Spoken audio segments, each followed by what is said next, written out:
নমস্কার বন্ধুরা, কথাধারা চ্যানেলে আমি জেবি সকলকে স্বাগত জানাচ্ছি নতুন একটি গল্প শোনার জন্য। আজ আপনাদের শোনাতে চলেছি রবীন্দ্রনাথ ঠাকুর রচিত গল্প সদর ও অন্দর।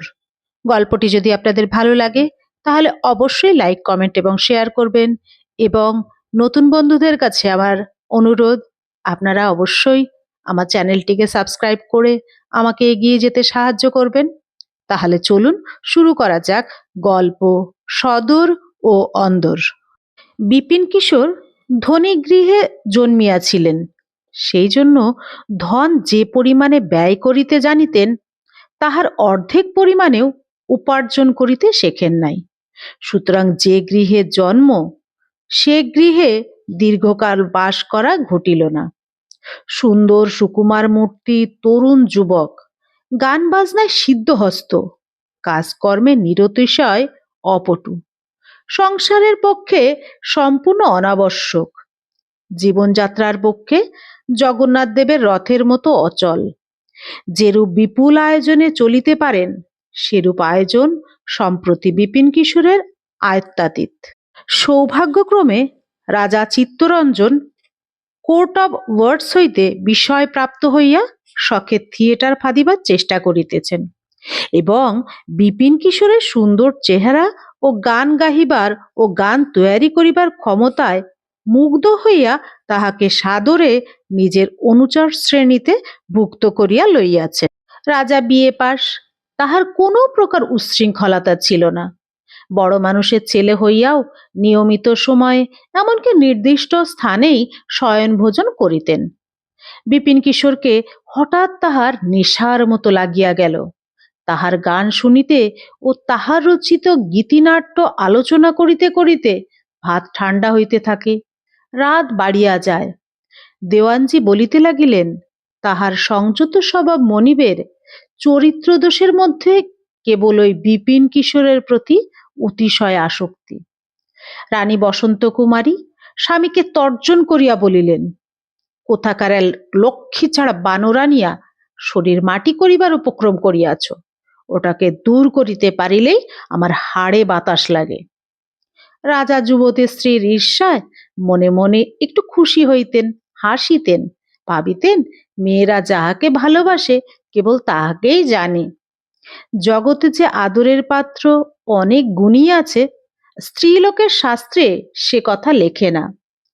যে লোক তাহার কানে বিবাহের মন্ত্র পড়িয়াছে সকল গুণ তাহার এবং সকল আদর তাহারই জন্য। স্বামীর আধ ঘন্টা খাবার সময় অতীত হইয়া গেলে অসহ্য হয়, আর স্বামীর আশ্রিতকে দূর করিয়া দিলে তাহার এক মুষ্টি অন্ন জুটিবে না। এ সম্বন্ধে সে সম্পূর্ণ উদাসীন। স্ত্রীলোকের এই বিবেচনাহীন পক্ষপাত দূষণীয় হইতে পারে, কিন্তু চিত্তরঞ্জনের নিকট তাহা নিতান্ত অপ্রীতিকর বোধ হইল না। এই জন্য তিনি যখন তখন বেশি মাত্রায় বিপিনের গুণগান করিয়া স্ত্রীকে খেপাইতেন ও বিশেষ আমোদ বোধ করিতেন। এই রাজকীয় খেলা বেচারা বিপিনের পক্ষে সুবিধাজনক হয় নাই। অন্তঃপুরের বিমুখিতায় তাহার আহারাদির ব্যবস্থায় পদে পদে কণ্টক পড়িতে লাগিল।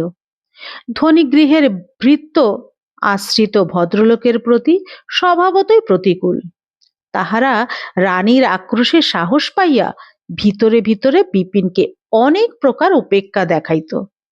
রানী একদিন পুটিকে ভৎসনা করিয়া কহিলেন, তোকে যে কোনো কাজেই পাওয়া যায় না, সমস্ত দিন করিস কি?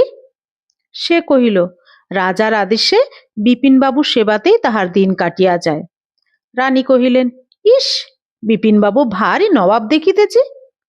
পরদিন হইতে পুটে বিপিনের উচ্ছিষ্ট ফেলিয়া রাখিত। অনেক সময় তাহার অন্ন ঢাকিয়া রাখিত না। অনভ্যস্ত হস্তে বিপিন নিজের অন্নের থালি নিজে মাজিতে লাগিল এবং মাঝে মাঝে উপবাস দিল। কিন্তু ইহা লইয়া না রাজার নিকট নালিশ ফরিয়াদ করা তাহার স্বভাব বিরুদ্ধ। কোনো চাকরের সহিত কলহ করিয়া সে আত্মাবমাননা করে নাই। এইরূপে বিপিনের ভাগ্যে সদর হইতে আদর বাড়িতে লাগিল, অন্দর হইতে অবজ্ঞার সীমা রহিল না। এদিকে সুভদ্রাহরণ গীতিনাট্য রিহার্সাল শেষে প্রস্তুত।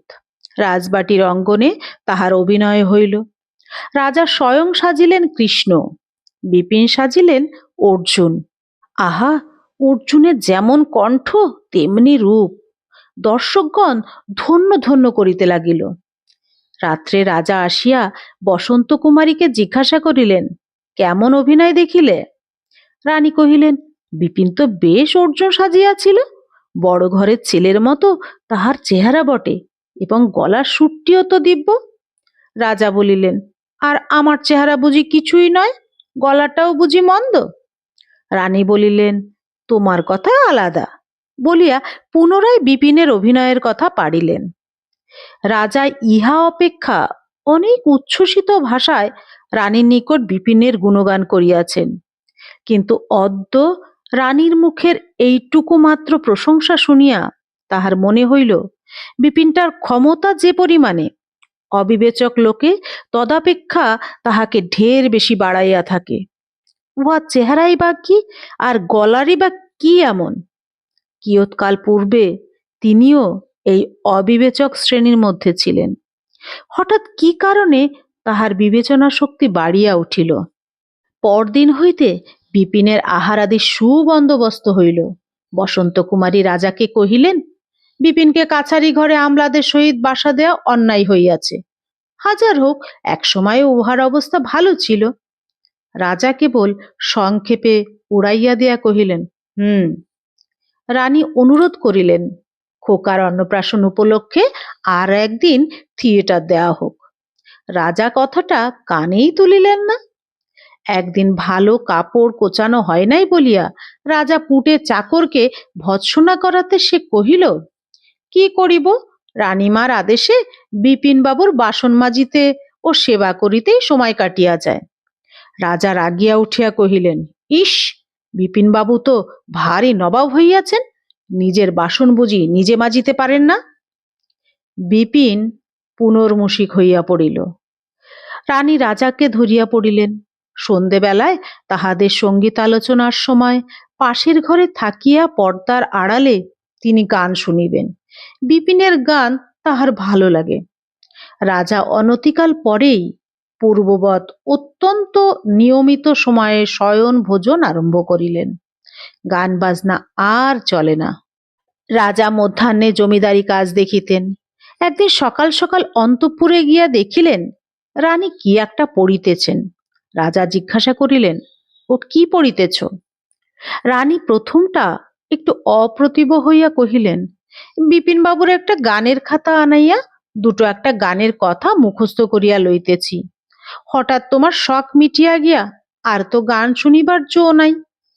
বহু পূর্বে শখটাকে সমূলে বিনাশ করিবার জন্য রানী যে বহুবিধ চেষ্টা করিয়াছিলেন, সে কথা কেহ তাহাকে স্মরণ করাইয়া দিল না। পরদিন বিপিনকে রাজা বিদায় করিয়া দিলেন।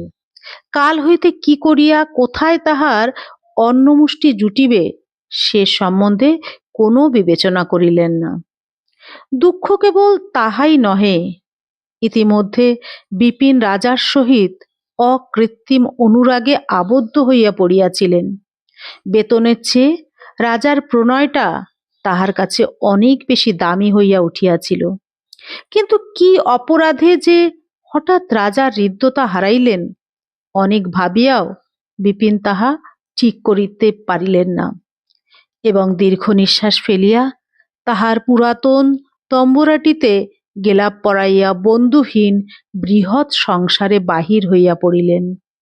যাইবার সময় রাজভৃত্য পুটেকে তাহার শেষ সম্বল 2টি টাকা পুরস্কার দিয়া গেলেন। নমস্কার বন্ধুরা, শেষ করলাম গল্প সদর ও অন্দর। গল্পটি যদি আপনাদের ভালো লাগে তাহলে অবশ্যই লাইক, কমেন্ট এবং শেয়ার করতে ভুলবেন না। এবং নতুন বন্ধুদের আবার স্মরণ করিয়ে দিচ্ছি, আপনারা কিন্তু চ্যানেলটিকে সাবস্ক্রাইব করে আমাকে এগিয়ে যেতে সাহায্য করবেন। সকলকে ধন্যবাদ।